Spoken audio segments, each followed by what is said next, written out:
네, 반갑습니다. 코인농부 천프로입니다. 오늘 함께 보실 종목은 리플코인입니다. 영상 하단 더보기 클릭하시고 무료 소통방으로 들어오시면 리플에 대한 실시간 자료와 매수가, 매도가, 비중에 대해서 무료로 제공해 드리고 있습니다. 간단히 참여 가능하시겠고요.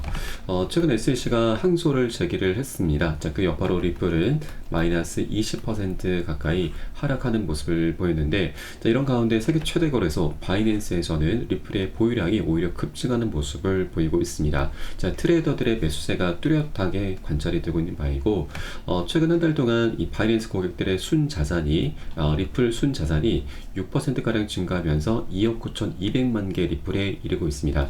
자, 이는 1억 6,500만 개 리플의 증가를 의미하는 바입니다. 자, 결국 이런 증가세는 지난 한 달 동안 리플을 꾸준히 매수했음을 시사하고 있는 바이죠. 자, 그리고 반면 이 바이낸스 거래소 내에 스테이블 코인 보유량은 오히려 감소하는 모습을 보이고 있습니다. 자, 9월 한 달 동안 가장 인기 있는 USDT 스테이블 코인이 2,211만 달러에서 2,141만 달러로 줄었고, 자, 다른 FDUSD 그리고 USDC 역시도 2%, 1%대 감소세를 나타냈습니다. 자, 이것은 암호화폐 시장 참여자들이 스테이블 코인에서 이제는 암호화폐 자산으로 투자 방향을 전환했음을 보여주는 바이죠. 자, 그럴 것이 우리 코인장의 가장 강력한 호재 금리 인하가 이번에 4년 만에 단행이 됐고, 또 숨겨진 호재가 바로 반감기죠. 반감기 같은 경우는 지난 4월 20일부터 시작이 됐는데, 자, 평균적으로 5에서 6개월이 지나게 되면은 그 효과가 나타나게 됩니다. 이제 9월은 지났고 10월 이제 접어들고 있는데, 자, 이제부터 본격적으로 반감기 효과까지 우리가 기대를 해볼 수가 있기 때문에, 자, 우리 결론적으로 불장 진입을 앞두고 있다라고 볼 수가 있는 것이죠. 그래서 많은 투자자들이 이제 스테이블 코인에서 암호화폐 자산으로 포트폴리오를 이제 변경을 하면서 강력한 매수세가 우리 코인장으로 유입이 될 것이다라고 기대해 볼 수가 있겠습니다. 네, 이런 분위기 속에서 리플은 SEC 항소로 인해서 소송 리스크가 좀 더 장기화되는 것이 아니냐라는 그런 우려감이 나타나고 있는데, 자, 현재 일단은 차트상에서는 굉장히 유의미한 모습이 나타나고 있습니다. 자, 급락 이후에 계속해서 자, 지지선이 현재 구축이 되고 있고, 또 이 SEC 같은 경우는 자, 리플의 항소 서류에 항소 이유를 명시하지 않았습니다. 자, 이것은 여러 가지로 우리가 해석을 해볼 수가 있는데, 자, 우선 SEC는 항소를 한 뒤 14일 이내에 구체적인 항소 이유를 제출을 해야 됩니다. 다음 주 17일과 18일 경이쯤 될 것이고, 이제 한 일주일 정도 남았습니다. 자, 그럼 SEC가 왜 이 이유를 적시하지 않았는가, 우리가 두 가지 경우로 생각해 볼 수가 있습니다. 자, 우선 첫 번째로는 SEC 측에선 이 판세를 한 번에 뒤집어 버릴 수 있는 어떤 확실한 증거 준비가 아직까지 되지 못했구나 라고 우리가 생각해 볼 수가 있고, 또 두 번째로는 이 SEC가 항소라는 것 자체만으로도 리플에게는 굉장히 큰 부담으로 작용될 수밖에 없죠. 자, 수많은 기회 비용들이 날아가게 됩니다. 자, 그리고 이 리플 같은 경우도 그동안 소송 비용으로 2억 달러 이상을 지출을 해왔는데, 항소가 더 이제 진행이 된다면 앞으로 시간도 2에서 3년이 더 소요가 될 수가 있고, 소송 비용 역시도 더 많이 소요가 되게 될 것입니다. 자, 그리고 SEC 같은 경우도 이번 소송에 대해서 20억 달러의 벌금을 요구했었는데, 자, 법원에서는 1억 달러, 1억 2,500만 달러로 거의 20분의 1 수준으로 굉장히 낮춰서 책정을 했습니다. 자, 그래서 SEC 측에서는 리플에 대한 압박용 카드로 항소를 제기한 것으로 현재 보여주고, 자, 결국 더 많은 합의금을 받아내기 위한 그런 액션이 아닌가라고 생각해 볼 수가 있겠습니다. 자, 그러면 10월 10일 내일입니다.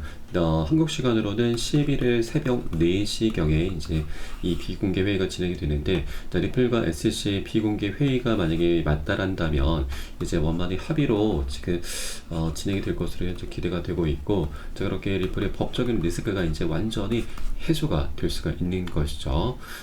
그도 그럴 것이 지금 SEC 같은 경우는 이 항소 카드를 제기를 하긴 했지만 승소 가능성이 매우 희박합니다.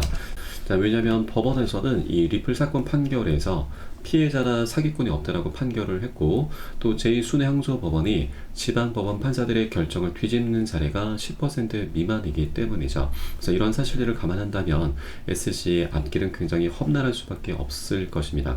그래서 항소하더라도 승소 가능성이 10% 미만이기 때문에, 자, SEC도 항소를 계속 진행을 하기보다는 리플과 원만하게 마무리를 짓는 것, 합의로 마무리를 짓는 것이 가장 베스트다라는 걸 이미 알고 있을 겁니다.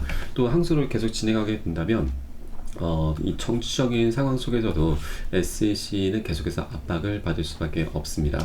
자, 최근 트럼프와 이 해리스 부통령의 지지율 격차가 조금씩 벌어지고 있죠. 자, 해리스 같은 경우는 최근 TV 토론에서 굉장히 트럼프의 압도적인 모습을 보였는데도, 자, 최근에 이란과 이스라엘 전쟁, 그리고 우크라이나, 러시아 전쟁이 발발하면서 민주당이 계속해서 공격을 받고 있습니다. 트럼프가 많이 압박을 더 가하고 있죠. 자, 그렇게 지금 해리스 부통령이 조금 더 수세에 몰리는 상황이기 때문에 여기에 더해서 이 키리 갠슬러까지 현재 거들 필요가 없는 것이죠. 갠슬러의 이런 폭압적인 행보는 결국 암호화폐 투자자들의 표심을 해리스가 아닌 이 트럼프 쪽으로 향하게 만들게 됩니다. 그래서 현재 이 SEC가 리플과 소송을 진행하면서 가장 많은 세간의 주목을 끌고 있기 때문에, 자, 이것을 빨리 마무리를 지어야만 암호화폐 투자자들의 이 표심이 다시 이 해리스 부통령을 향할 수 있게 되는 것이죠. 이런 정치적인 상황까지 우리가 충분히 고려해 볼 수가 있기 때문에, 자, 리플과 SEC는 이제 이번 비공개 회의에서 원만하게 합의로 마무리가 되지 않을까라고 우리가 생각을 해볼 수가 있겠습니다. 자, 만일 이 합의가 되지 않고서 SEC가 항소를 계속 이어간다 하더라도, 자, 물론 시간은 어느 정도 소요가 하겠지만, 자, SEC가 기각을 당하거나 패소할 확률이 굉장히 높기 때문에, 자, 사실상 리플의 승리로 마무리가 되게 될 것입니다. 자, 그리고 작년 7월달 이 약식 판결에서 리플의 기관 판매 부분은 불법으로 판결이 났지만, 이 개인에게 판매한 부분은 불법이 아니다, 증권이 아니다라고 판결이 됐기 때문에, 자, 이 비증권의 지위는 계속 유지가 되는 부분이죠. 그래서 고래 세력들 역시도 이런 리플의 방향성을 너무나 명확히 알고 있고, 그래서 이렇게 단기 변동성을 활용하면서 저가 매수세를 강력히 유입을 시키고 있음을 엿볼 수 있겠습니다. 자, 저점은 계속해서 높여져 가고 있고, 최근 저점도 깨지 않은 채로 잘 유지가 되고 있다라고 하는 것입니다. 자, 그래서 우리가 이렇게 리플의 방향성은 너무나 명확하기 때문에 이게 저평가되는 구간에서 우리가 꼭 선점이란 걸 꼭 해줘야 된다는 말씀드리고, 자, 절대 그렇다고 기준 없이 들어가서는 안 되십니다. 아직까지 소송이 마무리된 게 아니기 때문에 언제라도 큰 변동성이 나타날 수가 있는 장세이죠. 그래서 우리는 안전한 구간별로 함께 공략해 나가실 거고, 자, 우리가 어느 구간에서 매수 타점 잡아야 되고 또 빠져나와야 되는지, 또 비중 관리는 어떻게 해야 되는지, 이런 모든 부분들 제가 무료 소통방 통해서 여러분께 실시간 빠르게 공유해 드리고 있습니다. 그래서 여러분도 이 쌀에 따라서 발빠르게 안전하게 매수 매도 진입을 해주시면 되신다 말씀드리겠습니다. 그래서 영상 하단에 더보기 클릭하시고 무료 소통방 링크 통해서 간단히 참여 가능하시겠고요.